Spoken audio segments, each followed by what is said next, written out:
सरकार, जिला प्रशासन और बैंकों के द्वारा लगातार जागरूकता फैलाए जाने के बाद भी लोग साइबर ठगों के बिछाए जाल में फंस अपनी गाड़ी कमाई गंवा रहे हैं।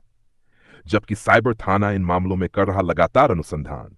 साइबर ठग मुख्यतः अब शेयर बाजार में पैसे लगाने, पैसे को थोड़े समय में डबल करने, बिजली बिल या बैंकों के ऑनलाइन ऐप डाउनलोड करने जैसे ऑनलाइन कार्यों में एपीके ऐप डाउनलोड करा आपके सारे पैसे उड़ा लेते हैं। या तो आपको डिजिटल अरेस्ट का भय दिखा आपसे मोटी रकम वसूल लेते हैं। जानकारी के अनुसार पूरबसराय थानांतर्गत दिलावरपुर निवासी सेवानिवृत्त कर्मी मोइसरत अली जब यूनो ऐप डाउनलोड कर रहा था, तभी उसके मोबाइल पर अचानक एपीके फाइल खुल गया। इसके बाद उसका मोबाइल हैक कर लिया गया और 26 नवंबर को साइबर ठग द्वारा उसके एसबीआई बैंक अकाउंट से 6.65 लाख रुपए बैंक अकाउंट से अवैध निकासी कर ली गई। वहीं कोतवाली थाना क्षेत्र अंतर्गत बेकापुर निवासी व्यवसायी योगेंद्र मंडल ने आवेदन में बताया कि बिजली विभाग का कर्मी बताकर एक व्यक्ति ने 15 अक्टूबर को फोन करते हुए उसके मोबाइल पर गूगल प्ले के माध्यम से एक ऐप डाउनलोड कराया।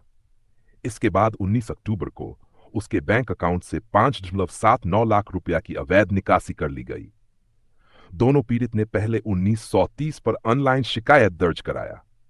तीसरे मामले में इन साइबर अपराधियों के जाल में फंस लखीसराय में सरकारी स्कूल के शिक्षक विवेक राम ने अपने 5,84,000 रुपए गंवा दिया। साइबर ठगों ने इन्हें कम समय में पैसे डबल करने का लालच दिया था।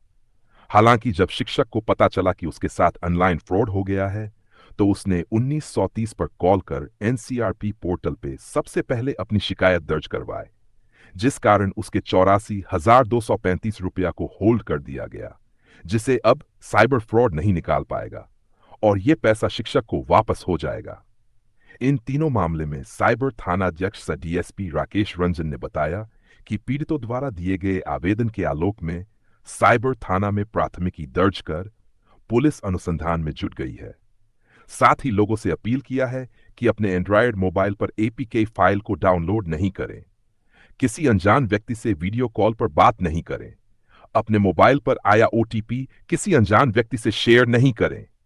वो अगर ऑनलाइन के माध्यम से, ग्रुप के माध्यम से आपके पास आता है तो उसको एकदम नेग्लेक्ट कीजिए और उसको उसमें जुड़ना नहीं है। खास करके जो एपीके फाइल्स हैं जिसको भेज करके वो लोग डाउनलोड करवाते हैं और उसके बाद ग्रुप में जोड़ते हैं, तो उसको एकदम अवॉइड कीजिए। एपीके फाइल्स को एकदम छूना ही नहीं है, जैसे हो वैसे ही डिलीट कर देना है और उसको अपने मोबाइल में रखना भी नहीं है। उस मैसेज को ही तुरंत डिलीट कर देना है। उसके बाद जब फ्रॉड, अगर मान लीजिए कि आपको फ्रॉड हो ही गई है आपके साथ, आपका जो फ्रॉड करने वाला है वो स्मार्ट आदमी है, लेकिन ऐसा है कि आप बेवकूफ़ नहीं हैं, वो भी आपको है कि आप पढ़े लिखे हैं, आप बेवकूफ़ नहीं हैं। इस चीज़ को आपको जताना पड़ेगा। आपको अपने रिएक्शन से उसको वहीं पे निगेट कीजिए और जैसे हो गया है आपके पास, अगर फ्रॉड में समझ में आ गया कि आपके साथ फ्रॉड हो रहा है, तुरंत आप 1930 को कॉल कीजिए और उस पर रजिस्टर अपना कंप्लेंट करवाइए। ये जो फ्रॉड होता है इसमें आदमी इसलिए फंसता चला जाता है क्योंकि वो सोचता है कि हम बेवकूफ़ बने हैं, इसकी जानकारी किसी और को ना हो।